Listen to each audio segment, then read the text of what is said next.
This is Dr. Mariah White, host of Your Life Matters. Thanks for listening to the following broadcast on Public House Media.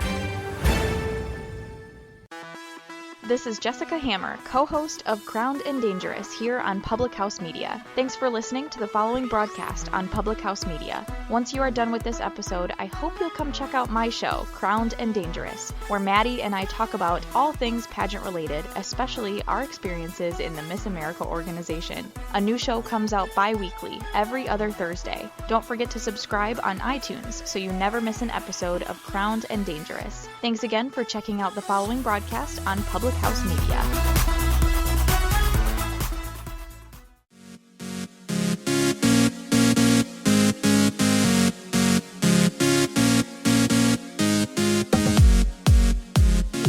Deserve to feel good about who you are and the life you live. Welcome to Choose to Rise. Welcome to Public House Media. I am so honored and grateful that you are here today. And today I want to talk to you about how to prioritize you in your day to be most effective, to be most happy, to be most lively and energetic, and to understand that by taking care of you and prioritizing your needs and your goals and your energy in life, you will much more likely to be able to help and experience and do more things for other people as well. Living a life you love is not a lofty goal or something that happens to other people. Oftentimes we think that they just have it easy, or that's just for them, not for me. But guess what? Living life to its fullest is available for anyone that wants to take it on. You deserve a happy and fulfilling life. Don't let anyone tell you otherwise. And so today I'm going to talk to you about prioritizing you. That's number one. The flight attendants tell us all the time, if you are, if something happens and the airbag thing comes down, like the thing plops down, your job is to put your air mask on first before you help somebody else around you. Why? Because if you don't have air, you can't help anyone else get air, right? And so that really matters. And that really is a focus of that should be applied to everything in our lives. I know for me and my life that in my own experience that when I was at my peak expenditure, I guess you could, for lack of a better word, when I was at my peak of maxing out my time and my energy and everything else, pouring into so many other people, that's when I felt the most depleted. That's when I felt the most, disgust for myself. That's when I felt the most, regretful of doing the things that I was doing. And it just got to the point where I was burnt out, where I felt like I didn't really have anything left to give. And then I got kind of resentful for the people that were asking things of me, normal things that they should be able to ask me for, like my children, time to spend time with them, my husband, time to spend time with him, my job description at work, being able to do the things that I was expected to do of me. But I was so burnt out and I was so just about life that I just wasn't, I had to find a fix. I had to figure out what was wrong and how to make a change with it. And so I learned, I reached out for help. I saw a friend on social media. I said, hey, what are you doing? You look amazing. You're happy. You have a great smile on your face. You seem to be living the life that I want to live. She's living the lifestyle that I wanted. She was in shape. She had time for the things that she wanted. She was going to school. She was working the full-time job. She had young children like me. We actually went to the same college together. And it was just a matter of looking at her and saying, I want that. What am I willing to do to get there? And I was willing to do anything at that point. I felt so exhausted and so ready to give up on life. And so just is this what life is going to be? And I was not even 30 yet and so sad about where I was in my world but I was a trooper. I just kept going. I just kept plugging away. And I know many of you out there are doing the exact same thing. You're just plugging away because that's what life is. And that's how the world works right now. And eventually someday it'll work out for you, but it won't work out for you unless you make the changes necessary to take you to the places that you want to go. Your trajectory in life is not going to change unless you make the change to go a different direction. So today I want to talk to you about prioritizing your self-care, about putting you at the top of your priority list and removing you from the bottom. I don't know about you, but as a mom specifically, I tend to put myself at the bottom rung. I know that as the hardworking Iowa girl that I grew up to be, I was raised to always put others first. And definitely I'm not saying that you should not take care of other people, but what I am saying is that you can't pour from an empty cup. And that the more you put yourself on the back burner, the less you have to give to other people. And the way you can care for yourself counts in huge ways. The way you prioritize yourself affects your health. It affects your fitness goals. It affects your mindset. It affects your relationships. It reflects everything that's happening in your life, your efficiency at work, how you show up, your emotions, all of those things. It affects your eating. It affects your emotional eating, including stress eating skyrockets. I know for me, in certain times in my life when certain things are happening and I feel out of control, food is one of the things that you can control. You can always control what goes in your mouth, right? So that seems to be one of the things that just is a coping mechanism for a lot of people.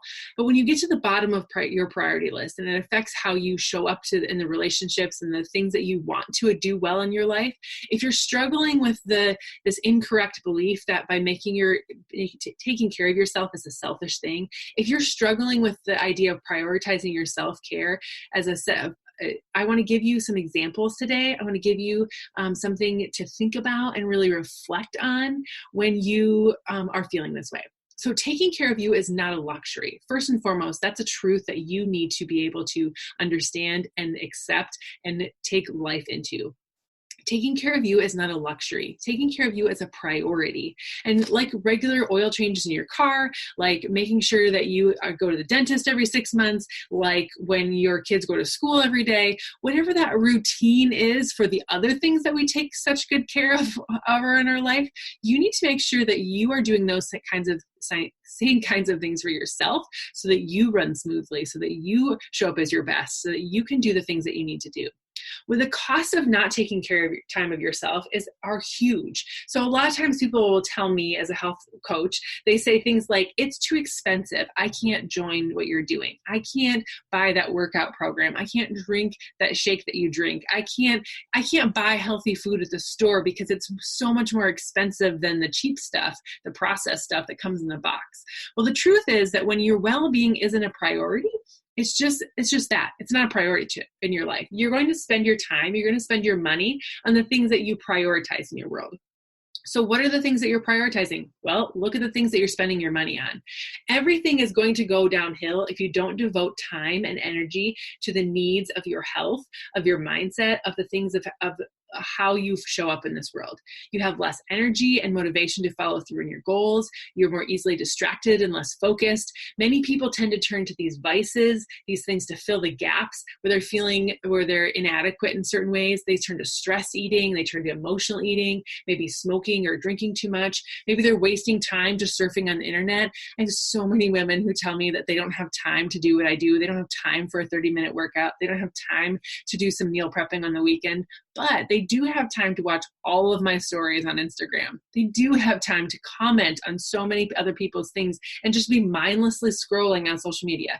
Yeah, I do that too sometimes. I can get lost in a 20-minute Instagram shuffle, but hey, I also take time. I make a priority in my day to make sure I get a 20 to 30-minute workout that gets my heart rate up and makes me feel amazing.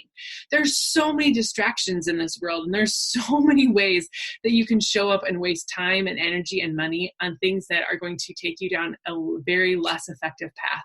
The stress level is going to go higher. Your sleep is often impaired or sacrificed because you're not taking care of yourself. And it's really common to feel deprived, irritable, more easily frustrated, super impatient.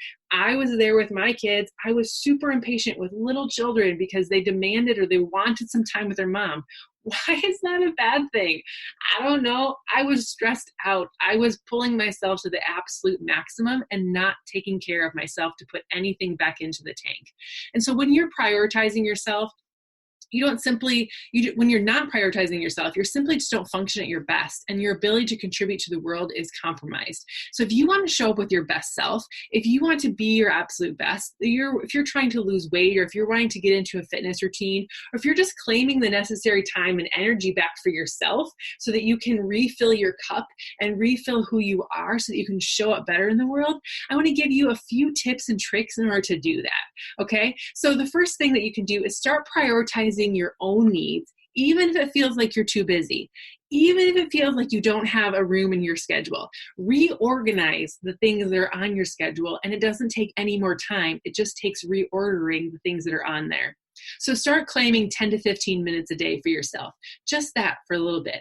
It won't take away from your productivity. It actually will increase it more than likely. And you really start to understand that when you pay attention to how you feel, you will also understand how the things that are happening in your world, or the things that you're doing in your world, are impacting you in the day. Try not to save this time for the end of the day when you're super tired, or to move, or your brain has stopped working, or you hit your max capacity, because it's more than likely that you're going to skip it if it's that part of it. Take a break during your day. Maybe you start your day with this 10 to 15 minutes and figure out how you can be intentional with filling your cup. Maybe it's journaling. Maybe it's a podcast like this. Maybe it's connecting with a devotional. Maybe it's listening to a meditation. Maybe it's a workout for 10 to 15 minutes. There are lots of them on my streaming service that are really short that you can do too. Adopt the following mantras. I am doing my best. I can do it all.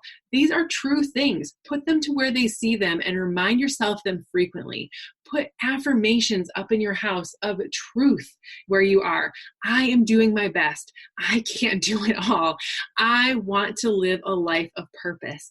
I am living a life of purpose. I am a great mom. I am a great wife. Whatever it is that you need to develop in your heart and your mind, and to believe at your core of who you want to be, make those things the things that you are showing up with in life all the time. The third tip I have for you is create effectiveness in doable steps. Every evening, identify your top 3 action items for the next day. I often do this right away at the beginning of my day, but sometimes before I go to bed, if I've got a lot of things rumbling in my head, I will just scratch things down on a list and come up with a to-do list in sorts. And the next morning, I might prioritize them a little bit.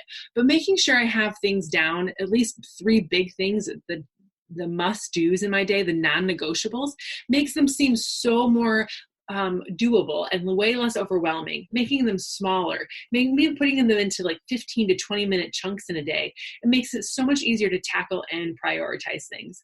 So if you have a big project that's coming up, break it down into smaller chunks, into maybe 15 to 20 minute chunks of things that you could do, and then set a timer and give yourself that time, and know when you're done with it, it's over. The next thing I have for you, and this one I've been doing for probably 4 or 5 years now, and it's helped so much, especially when time is tight and when money is tight.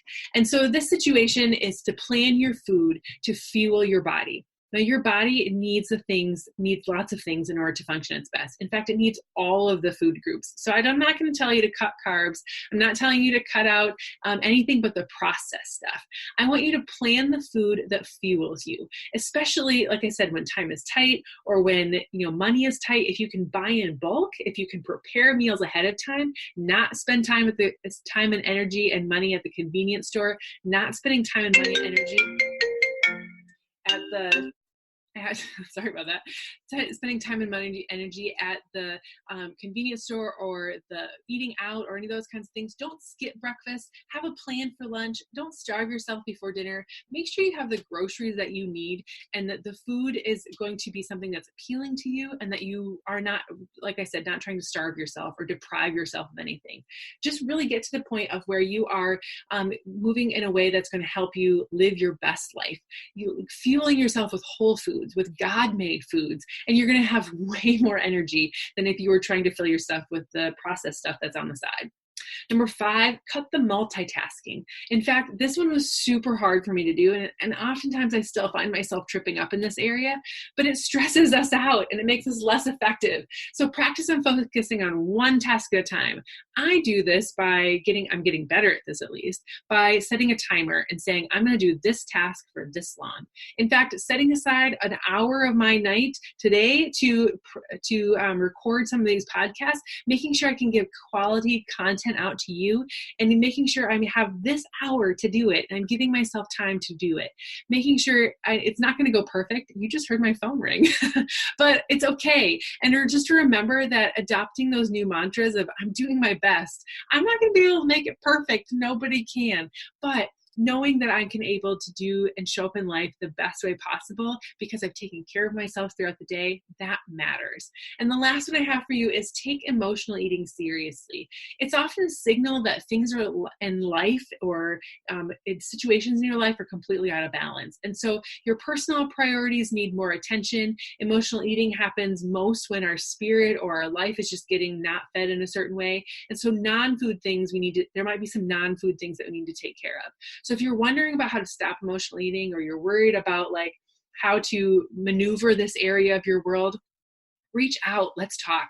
I've got lots of ways, lots of things that I've done to kind of curb that, to redirect that energy, and things that we can be helpful and have a plan and create some change for you in your life. How to approach food as fuel, how to approach food as something that you do to give yourself energy, and not something you do to soothe yourself, or when life gets overwhelming where you feel stuck, that you start to target emotional eating practices. So I'd love to help you out in that area. I'd love to give you more confidence. I'd love to help you find more joy in life. And that's really what my mission is here on this earth, is to help you live life at your very best. I want you to rise up out of your current self and live your best life. I want you to feel encouraged. I want you to feel supported. I want you to feel like there is someone in your corner, because that's why I'm here. I want to help you rise up and live your best life. Now, if you love this episode and you are like, girl, this is my jam, I need to hear this more often, I want you to head to choosetoriseup.com. I want you to hit the connect button and follow me there. I want you to subscribe to this podcast so you never miss an episode. And I want you to tell your friends about it, because the more people that love Choose to Rise, the more people that show up here, the more I'll be able to keep providing and keep showing up and sharing for you. So I love hearing from my viewers. I love hearing from my listeners. It fuels me up. It fills my cup to hear from you. And so shoot me a message, choosetoriseup@gmail.com. Head over to choosetoriseup.com and hit the connect with me button and leave a rating and review. And then I get to see those as well. So thanks so much for joining me today. And I can't wait to see you here back every Monday, Wednesday, Friday. Check out a new episode of Choose to Rise. And I hope that you have a great day.